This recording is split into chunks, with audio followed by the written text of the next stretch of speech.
সারা রাত বিছানায় এপাশ ওপাশ করেছি, একটা ফোঁটাও ঘুম আসেনি চোখে। শুধু একটাই চিন্তা হচ্ছিল, এমনি তো রোজই ভোরবেলা ঘুম থেকে উঠি, কিন্তু আজকের টেনশনটাই আলাদা ছিল। মনে শুধু একটাই ভয় হচ্ছিল, যদি কোনোভাবে চোখ না খুলে, যদি কোনো কারণে সময় মতো উঠতে না পারি, তবে কি হবে। তো রাধে রাধে সবাইকে। সবাই কেমন আছো? আশা করি সবাই খুব ভালো আছো। আমি তো খুব ভালো আছি আমার জগন্নাথ প্রভুর কৃপায়। তো সকালের সূর্য ওঠার আগে কিন্তু আমি ভোর 4টের সময় আমার ঘুম ভেঙে গেছিলো। আসলে আমরা যতই চিন্তা করি না কেন, ভগবানের কৃপা থাকলে সব কাজই যে সহজ হয়ে যায়, সেটাই আজ আবার প্রমাণ হয়ে গেল। তো ভোর 4টে ওঠার পর আর এক মুহূর্তও আমি নষ্ট করিনি। একে একে সংসারের সমস্ত নিত্যকর্ম, ঘরদোর পরিষ্কার করা সব গুছিয়ে নিলাম। দ্বাদশীর পারণের দিনে সকাল সকাল সমস্ত কাজ গুছিয়ে নেওয়াটা ভীষণ জরুরি, তাই সব কাজ ঝটপট সেরে নিলাম। সংসারের এই কাজগুলো কিন্তু শুধু কাজ নয়, এগুলোকেও যদি আমরা ভগবানের সেবা মনে করি, তবে মনের সব ক্লান্তি দূর হয়ে যায়। কি তাই তো? মা লক্ষ্মীর আশীর্বাদের প্রতিটা সকাল যেন আমাদের সংসারে পজিটিভ এনার্জি নিয়ে আসে। এদিকে সব কাজ সেরে স্নান করে তিলক ধারণ করে এখন চলে এলাম ঠাকুর ঘরে। তো ঠাকুর ঘরে এসেই প্রথমে আমি আহ্নিক করে এলাম, আর ওদিকে আমার শাশুড়ি মা ভাগবত পাঠ করছে। তো পুজো শুরু করার সময় আজকে একটা মাথায় সুন্দর পরিকল্পনা নিয়েছিলাম, আর সেটা কি বলো তো? চলো আমি বলছি। তো আজকে যেহেতু সোমবার, আর একদিকে দ্বাদশীর পালনও করতে হবে, অন্যদিকে মহাদেবকেও কিন্তু পুজো করতে হবে।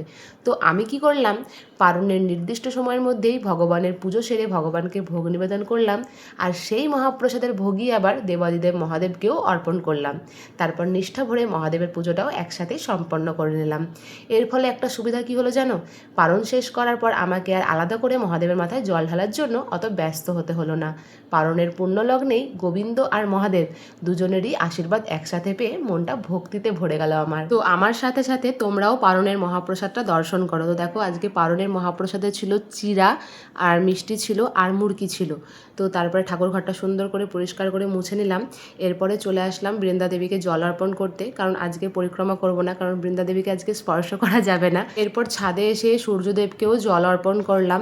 তারপরে চলে এলাম পাখিকে খাবার দিতে, কারণ পাখিদেরকে আমরা একাদশীর দিনে চাল দিই না।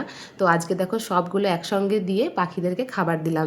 আর আমাদের ছাদের পাখিগুলো আবার এক একজন এক এক রকমের খায়, তাই সবাইকে আলাদা আলাদা খাবার দিতে হয়।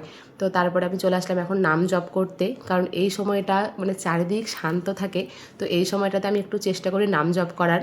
তারপরে চলে আসলাম এখন এখানে আমার মেয়েকে পালন করানোর জন্য, কারণ প্রতিদিনই আমি ওকে স্নান করিয়ে পালনটা করাই, যেহেতু 9টা সাড়ে 9টার মধ্যে থাকে।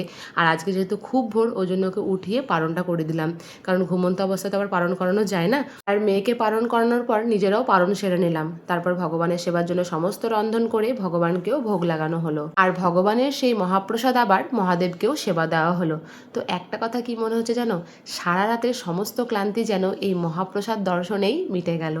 তো মানে ভগবানকে ভোগ লাগানো যে একটা কি শান্তি, সেটা তোমাদেরকে বলে বোঝাতে পারবো না। তো তোমরাও যারা যারা চেষ্টা করছো অবশ্যই পারবে, আর যারা নিবেদন করো তারা তো মানে কি বলবো, আর মানে মুখে কোনো ভাষা নেই বলার। তো যাই হোক, তো ভগবানকে সেবা দেওয়ার পর আমরা সবাই মিলে সেই মহাপ্রসাদ সেবা করলাম। তো দ্বাদশীর এই বিশেষ দিনের ভিডিওটা তোমাদের কেমন লাগলো অবশ্যই কমেন্ট করে জানিও। সবাই খুব ভালো থেকো, সুস্থ থেকো। রাধে রাধে।